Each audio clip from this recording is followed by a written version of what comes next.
Jessica. I'm Libby Shannon. And I'm Courtney Harker. And today we're going to discuss our what you call about drugs in society again. And just a brief introduction, ours was on how drugs affect society and the negatives and positive ways and how they get into society, how they affect the community, schools, and what health problems they cause and bring with it. And this is our influence diagram, which is kind of all of our topics that we put into how the drugs influence our society, covering from sugar and caffeine to different types of drugs in schools and like drug trafficking and how they're brought into those schools. So to start off, drugs impact society in positive and negative ways. They can be through prescriptions prescribed by doctors or through illegal drugs like heroin and cocaine. And there are legal drugs as well, such as tobacco and alcohol. And those can also bring negative effects even though they are all legal. And in a study done by the National Center on Addiction and Substance Abuse, approximately 36.5 million children in America lived in a household where a parent or guardian was using tobacco, alcohol, or a type of illicit drug. And of those 12% children, it was just strictly illicit drug, meaning drugs like cocaine, heroin, or marijuana. Drugs in society can be very negative on who they affect and how people are taken away by the drugs. Meaning, you could put chemicals in the air through things like secondhand smoke, which is causing terrible health problems, or more importantly, the chemicals made from making drugs. And in the picture on the bottom, there is it's from Nazi.org, which is like a home improvement and repairing type of website, and they do certain things like clean up and fix up homes. And the picture on the bottom is actually a picture of a meth lab that was being cleaned up, and as you see, like the big bottles are like different types of chemicals that go into creating things like meth. And these chemicals get in the air, and they can cause mass explosions, and they can cause house fires, and the drugs can get inhaled, and it's not good for anybody. But as schools are almost fighting against it because they're teaching children at younger ages to not do drugs, and they're implementing programs like the DARE program. Drugs impact society not only through an economical side. Through the National Drug and Intelligence Center, they estimated that $180 billion go on to spend through drug abuse, as in they're spent through taxes and into rehabs and any type of way to help fight against it or improve people's lives who are suffering from those types of abuses. And people who also abuse drugs can put their employers at risk because they may show up to a job that requires safety, and if they're under the influence, they can cause harm by using sharp objects or driving machines or operating heavy machinery. And through a study conducted by Quest Diagnostics, they found that 5.7% of injuries on the job were done by people who were under the influence. Their drug tests came back positive, and they were being inconsiderate, and companies have to raise health benefits, and doing that can cause a company to go into bankruptcy because they can't afford all the health care and everything that needs to go into making sure everybody's safe. And just to recap from the meth labs, the National Drug Intelligence Center also estimated about $1,900 are used to clean up one of those meth labs that have all those chemicals, because they bring out hazmat suits and they have to be put away and disposed of properly because they can get into the wrong hands and be harmful again. And there's really no solution. They're fighting against it, but the best ones are education. Parents are teaching kids what drugs are bad and what they can do to you and who they can harm. You can obviously send people to rehab centers and get the ones who are abusing drugs out of the society, get them help, or also you report the abusers, report them, get them help, or also call in the police and report them, get them arrested so they have a wake-up call and realize what can happen, because all these drugs are brought to society through drug trafficking. And drug trafficking is basically the way drugs get into community and society. It's the cultivating, farming, anything, the chemical changing, and from packaging to smuggling it. Heroin and cocaine are the most consumed and trafficked drugs worldwide. Through the United Nations Office on Drugs and Crime, they found that majority of cocaine comes from South America and Colombia, while majority of heroin comes from Afghanistan and Myanmar. And on this map actually is a map of cocaine, and this one is the distribution of heroin, and they both come from the United Nations Office on Drugs and Crime. And this report from 2010, the larger arrows represent the main flows of the drugs. So as you can see, the larger arrows of cocaine come from South American regions and actually come up through Mexico into the United States. And another portion of it goes to Europe. And heroin comes mainly from the Middle East, and that leads all the way over there to Western Europe and also the USA. And then a lot of the smaller Asian countries get a lot of their heroin from Myanmar. Many farmers are main contributors to drug trafficking because they are ones that are growing the crops because it is their income and how they supply family, because that's all they know how to survive off of, and they barely make ends meet because it's largely ran by large organized crimes.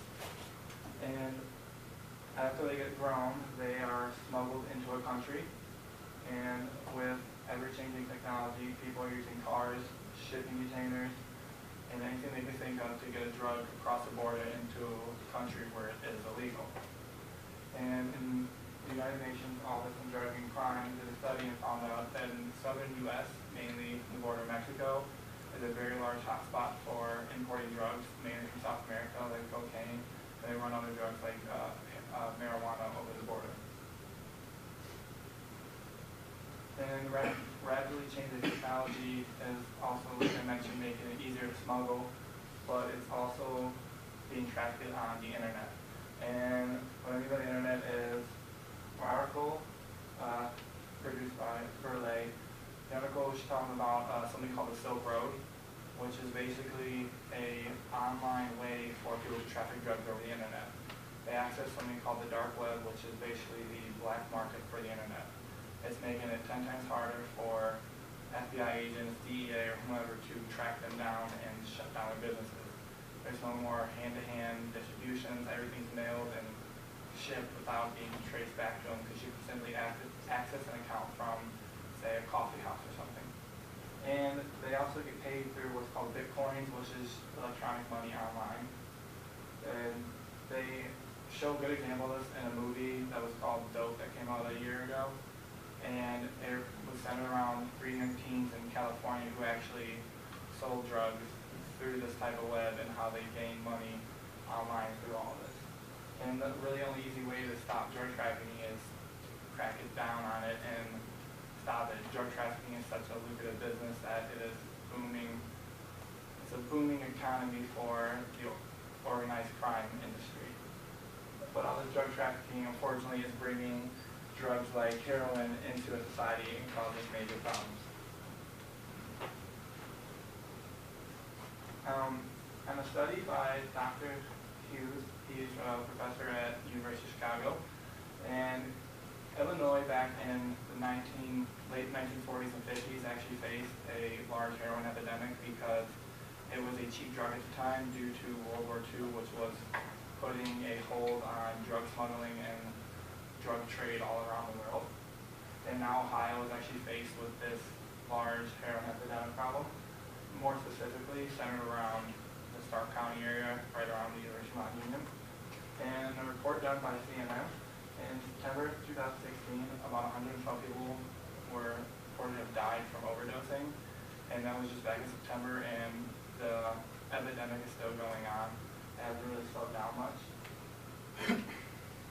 And heroin epidemic is actually costing a lot of money.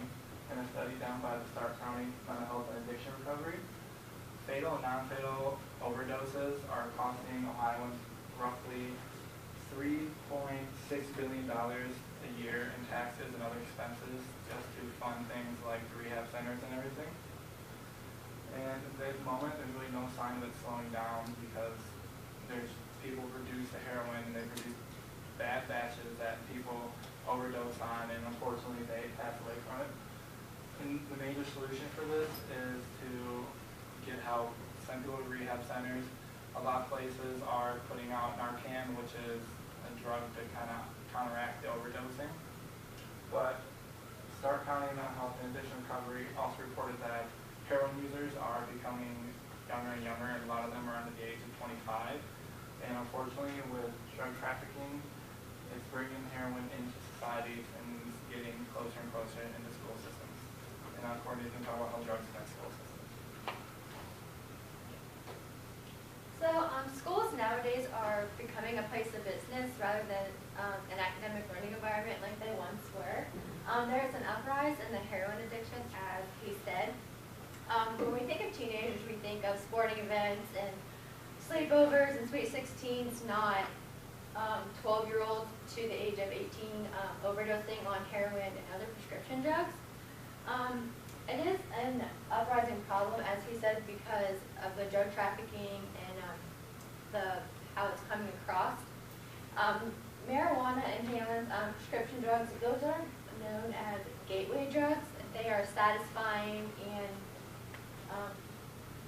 they work for you until you no longer get the high off of them, because your body kind of gets like used to them.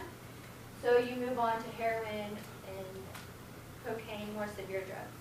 According to the data from the 1997 National Institute on Drug Abuse, heroin used by high school students in the 12th grade was 100% higher than it was from the years 1990 to 1996. So as he said, as the heroin epidemic is becoming such a big deal, it is now being brought into our schools. Students are becoming very smart on how they're smuggling drugs into schools. They're smuggling drugs into our schools by baking it into goods, and cell phone batteries. So when he said that the technology was getting better, they're actually taking the batteries out of cell phones, iPods, different equipment, and they're storing the drugs in there and taking them to school. So the school faculty and the staff, it's not as noticeable. They're putting it in makeup containers, they're smashing it up, and girls are going to the bathroom and selling it or abusing it, and once again, the staff doesn't realize it. They're also disguising it in cigarette wrappers and bringing those into school. 1 in 5 students say that their classmates drink, use drugs, or smoke during the school day, and more than thirds say it's fairly easy to do so without getting caught. So with the show of hands, can anybody think of that one student that you went to school with that sold drugs and you knew it? Exactly.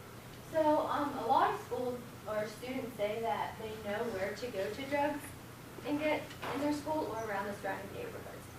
So there is a survey done on the National Center of Addiction Survey by Fitzgerald in 2012 that stated that 60% or more of the teens in this survey for National Center on Addiction say that drugs are used, kept, or sold at school, and 52% said there is a place in school or around their school grounds for students know to get drugs, drink, or smoke. According to Evans, marijuana is most widely used illicit drug worldwide because because now it's becoming legal in most states, so a lot of teenagers are getting their hands on it. There's a lot of different side effects, as we know, that comes from drugs, but most of the time students, they have a lower performance in their schools, their IQ drops, their test scores drop, which means that they're less likely to get into college or less likely to graduate high school. They're less likely to graduate high school and college, and a lower life satisfaction because they can't get into college, they can't get a job because of drug testing, they're not passing. And this is all information found by the marijuana use in 2014. One of the programs that we're using in our schools, as he mentioned, was DARE, which stands for the Drug Abuse Resistance Education. And DARE was founded in 1983 in Los Angeles, California. And it's basically a program that is implemented in 75% of our nation's school districts and in more than 52 countries around the world. It is a police officer-led series of lessons on how to prevent drug abuse and drug addiction. And it starts in kindergarten and goes to grade 12. and this information is from DARE 2016. So the next drug that I want to talk about is something that we never can really get out of our school system. It's a drug, use Adderall for students who have ADHD. Prescription drugs are an uprising problem as well because they're widely distributed. The most common prescription drugs that are selling to their peers are Adderall, Ritalin, and Dexedrine, which are all used for ADHD. Adderall is prescribed to teens who suffer from ADHD, as we know. A lot of teens that I've read are saying that Adderall is being popped like candy, and it is a Schedule II drug, according to what we know, because it has a high potential for abuse. It's not addictive to the dosage that is given to students who have ADHD, but they know the dosage that is on the bottle, so they know what to take. The emergency calls related to teenage victims of prescription ADHD medicine rose 76%, which is faster than the calls for other abuse, which is not good. It is one of the most abused drugs. Teens are bringing it into the schools because it is legal. You can have it in schools. And once again, they don't call it Adderall. They're calling in Beans, Double Trouble, Bennies, Speed, Addies, Dexies, and Double Trouble. Children diagnosed with ADHD have increased drastically from the 90s to the 2000s, according to Adderall 2016. 11% of children ages 4 to 17 were diagnosed with ADHD disorder, according to the Center for Disease Control and Prevention. Parents are thinking that their child are hyper, which is just that age range, but they're sending them to doctors, getting them put on medication, putting them on ADHD, and it just calms them, which in a way helps them focus in school, but you're not yourself. And a lot of college campuses are using it. They're using it to stay awake during exams. Athletes are using it to focus more at sporting events and sporting practices. Although you think at the time that it's helping you, it's really not, because there's many side effects. So it increases your body temperature, so athletes are using it for a sporting event or a practice, and it's increasing their body temperature, which then affects your heart, which then can lead to death, hyperactivity, seizures, psychosis, high blood pressure, death, and irregular heartbeat. And there are also many withdrawal symptoms. Like I said, the prescribed amount isn't going to give you withdrawal symptoms or an abuse, but it's the ones that are going over that. You're going to get trouble sleeping, extreme hunger, anxiety, panic attacks, depression, phobia, and suicidal thoughts. College students ages 18 to 22 have reported using Adderall, and 6.4% of full-time college students confess to abusing the drug, according to Adderall 2016. So the solution is to be aware of the symptoms. Your parents or your friends or your peers or your teachers need to be aware of what is happening. The symptoms, as we said, trouble sleeping. Your friends are going to know when you're not acting yourself. So they just need to kind of dig into that and help you get better. So one way that drugs are coming into our schools is through drug trafficking and gangs. Gang culture is nothing new, but it's becoming more popular with drug epidemic, according to Fagan in 1989. There are many reasons teens are joining gangs, such as power status, security, the friendship, family substitute, and money. According to the researchers, many youth gangs were transformed into drug trafficking operations during the crack cocaine epidemic in the 80s. And we're still facing this, like you said, with the heroin epidemic. Teenage drug trafficking is a big rise because the mules, adults are using them as mules because the sentencing is shorter. If teenagers get caught, they use it as more of a rehabilitation, and it's usually a shorter sentence, and so an adult would get a couple years, up to 20 years for it, and the teens, according to Jimmy Warren, and he is a lawyer in California, he said that it's more of a rehabilitation for teens. They'll send them away for a few weeks, get them better, thinking that they're abusing it, when really adults are using them as mules and they're getting paid off by cash, like $300, new clothing, new technology. That's their satisfaction for them, who are there later going to go to jail. So now I want to talk about some of the drugs that are being used in schools, cocaine being the biggest one. use is growing among teens, and teens are using cocaine to stay up later and to maintain focus to study. It affects your VTA, which is called your ventral tegmental area. It's part of your brain. There's many street names for cocaine, such as coke, C, blow, powder, snowflake, white, and also jokes are being made up to use it. So like between your friend groups, something there's going to be a joke and you can relate that to cocaine. As we know, cocaine is injected or snorted. And 6% of high school students have reported using cocaine. Symptoms include dilated pupils, decreased appetite, high activity levels, talkativeness, argumentative behavior, and nervousness. And long-term effects are going to be death and brain damage. Another drug that is being done is called ecstasy. Ecstasy is a Schedule II drug, which means it is illegal because they have a high potential for abuse, according to Kotler. It's a Schedule I drug. Street names include X, XTE, E, Clarity, Hub, Love, and Beans. According to the survey done in 1998 by the U.S. National Household Survey on Drug Abuse, 1.5% of Americans at least 12 years of age, which is 3.4 million, have reported using ecstasy. The side effects include, it reaches your blood level within 15 minutes, so it really is heart failure, your teeth are clenching, rapid eye movement, memory loss, and psychosis, which causes a deficit in learning.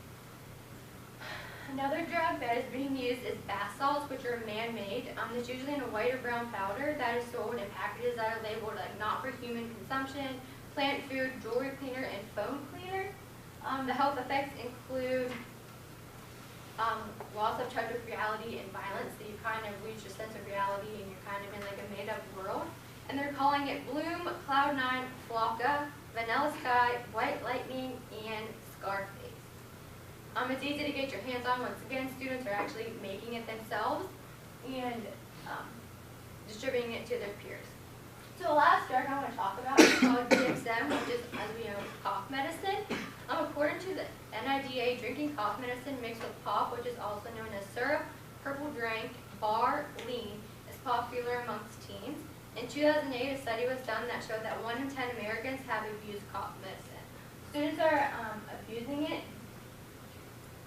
Students are abusing it because it's easy to get your hands on. I mean, everybody has a bottle of cough medicine in their house. The effects of it is impaired vision, sweating, fever, rapid breathing, memory loss, and a coma. And like I said, mixing DXM can be deadly because it exceeds the dosage. So one way we can fix this is our parents just need to be more aware of what we're doing.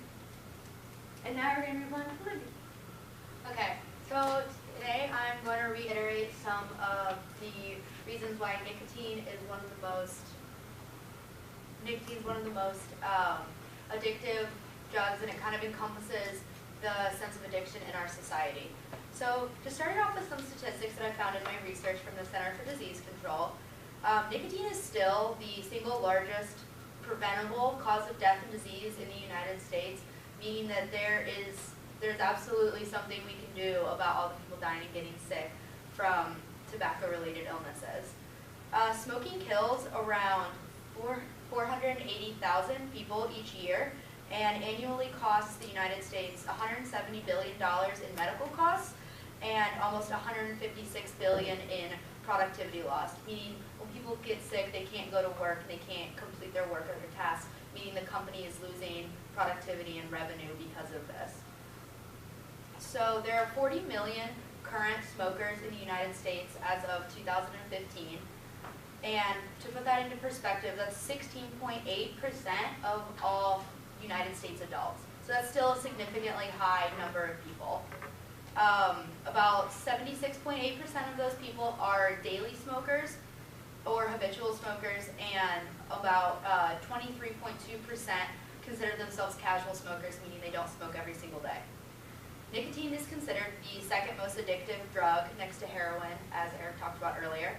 And it is a Schedule II drug according to the Controlled Substance Act. This makes it a huge part of the system that's contributing to the drug problem in our society because it is something so preventable, but yet over time we don't have a fix-all solution for it.